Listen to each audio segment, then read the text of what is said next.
Baiklah, hari ini Bapak akan menyampaikan materi tentang leadership atau kepemimpinan. Oke Bapak semuanya, apa itu leadership atau apa itu kepemimpinan? Pertama, kita harus mengenal dulu apa itu pemimpin. Oke, anak Bapak, adakah yang tahu apa itu pemimpin? Oke, good. Pemimpin adalah orang yang mendorong dan menggerakkan orang lain agar mau bekerja sama mencapai tujuan yang telah ditentukan. Oke, semua anak-anak Bapak pasti ingin menjadi seorang pemimpin. Kita semua di sini ingin menjadi seorang pemimpin. Selanjutnya kita membahas tentang kepemimpinan. Apa itu kepemimpinan anak-anak Bapak semua? Oke, kepemimpinan adalah proses saling mempengaruhi antara pemimpin dan pengikut untuk mencapai tujuan suatu organisasi. Kepemimpinan juga merupakan kemampuan untuk mempengaruhi dan menggerakkan orang lain guna mencapai tujuan tertentu. Selanjutnya, hal-hal yang harus dimiliki oleh seorang pemimpin. Yang pertama, memotivasi diri. Kita sebagai seorang pemimpin harus bisa memotivasi diri kita sendiri dan memotivasi orang lain. Yang kedua, kemampuan berbicara di muka umum.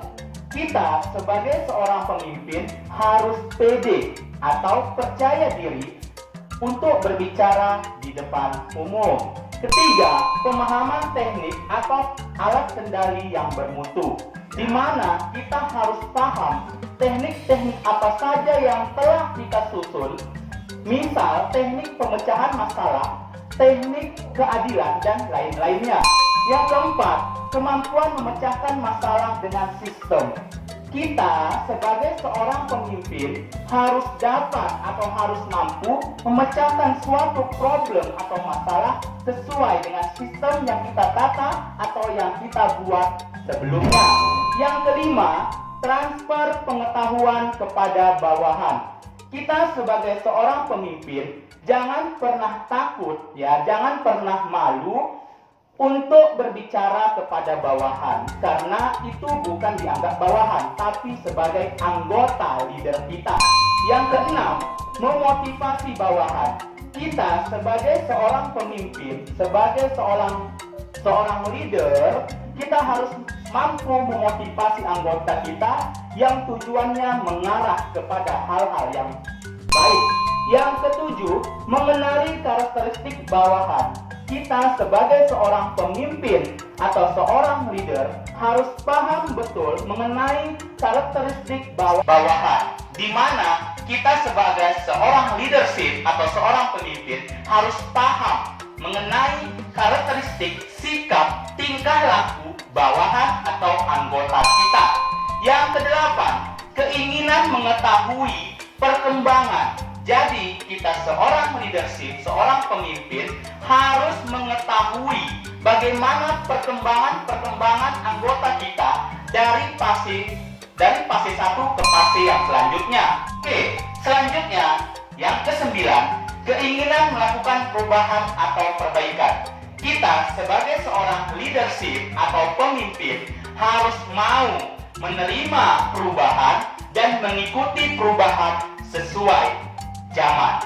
Yang 10, sikap mental. Sikap mental di sini, seorang pemimpin memiliki mental yang lembut tapi kuat dan tegas. Bukan seorang pemimpin yang loyo yang bisa dipengaruhi oleh setiap anggotanya. Yang ke-11, citra diri atau gambaran diri. Seorang pemimpin adalah seorang yang tegas, berwibawa, berkarakter, dan suka membantu sesama anggotanya. Oke, next, selanjutnya, tugas pemimpin. Tugas pemimpin di sini anak-anak Bapak semuanya, yang pertama, mengantarkan atau mengarahkan. Yang kedua, mengetuai, artinya. Yang ketiga, mempelopori atau mengkritik. Yang keempat, memberi petunjuk, nasihat, dan petuah. Yang kelima, memberi bimbingan. Yang keenam, membina untuk meningkatkan pengetahuan.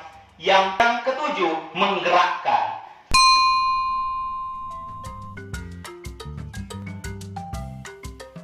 Oke, selanjutnya, dalam suatu kepemimpinan, kita tidak boleh bersifat otoriter. Apa itu otoriter? Ada yang tahu anak bapak semua? Oke, good. Otoriter adalah suatu pemimpin yang memerintah sesuka hatinya tanpa memperhatikan situasi dan perasaan anggota atau bawahannya. Seorang pemimpin yang otoriter memiliki ciri-ciri. Yang pertama, selalu memerintah.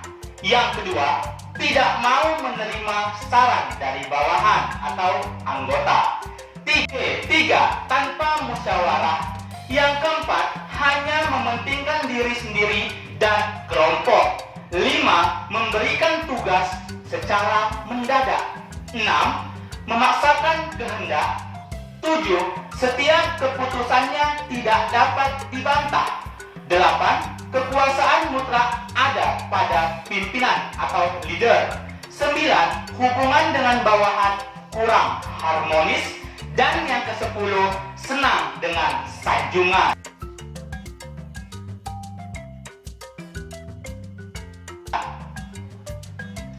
Selanjutnya, ciri-ciri gaya kepemimpinan yang demokratis. Yang inilah anak-anak bapak yang bisa kita berikan atau kita ciptakan sebagai seorang leader. Adalah leader yang bersifat demokratis. Apa ciri-cirinya? Yang pertama, adil dan bijaksana. Kedua, memiliki rasa tenggang rasa. 3, suka bermusyawarah. 4, tidak mementingkan diri sendiri. 5, selalu mawas diri. 6, tidak sombong. 7, lapang dada dan terbuka. 8, mau menerima usulan atau pendapat dari anggota-anggotanya. 9, selalu menerima kritik dari anggota-anggotanya. Dan yang ke-10, menciptakan suasana kekeluargaan. Oke, selain memimpin secara demokratis, seorang pemimpin bisa juga memimpin secara situasional. Apa ciri-ciri seorang kepemimpinan situasional? Pertama, super atau luwes.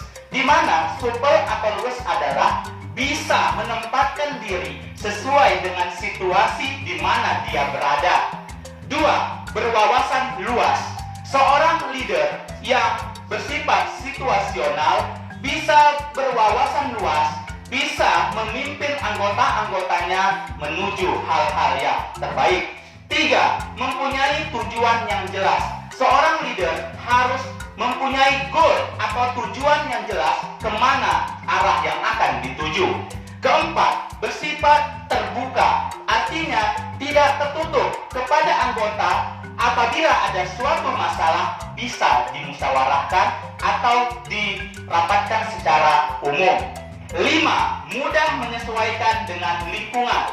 Seorang leader harus mampu menyesuaikan di mana situasi dia berada. Di lingkungan A, dia harus bisa menjadi seorang A. Di lingkungan B, dia harus bisa menjadi lingkungan B. Itulah seorang leader yang baik. 6, mampu menggerakkan bawahan.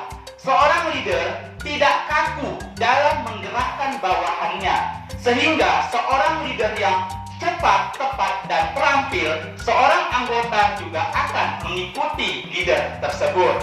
Ketujuh, bersikap keras pada saat tertentu. Di sini anak-anak bapak, yang perlu digarisbawahi adalah bersikap keras. Keras di sini tidak monoton. Artinya, kita seorang leader bisa bersikap keras pada saat-saat tertentu. Kapan itu? Yaitu saat ada seorang bawahan kita yang tidak mengikuti aturan yang sudah disepakati bersama. Kedelapan, berprinsip dan konsisten terhadap suatu masalah. Seorang leader itu harus konsisten dengan masalah. Tidak sekarang berbicara A, besok kembali ke B. Jadi itulah anak bapak, seorang kepemimpinan yang bersifat situasional. Demikianlah materi leadership atau kepemimpinan yang dapat Bapak sampaikan. Harapan Bapak, semoga anak-anak Bapak dapat menjadi seorang pemimpin yang demokratis, situasional, dan taat kepada Tuhan Yang Maha Esa, seperti yang Bapak jelaskan sebelumnya. Demikianlah pemaparan materi Bapak mengenai leadership atau kepemimpinan. Bapak ucapkan Assalamualaikum warahmatullahi wabarakatuh.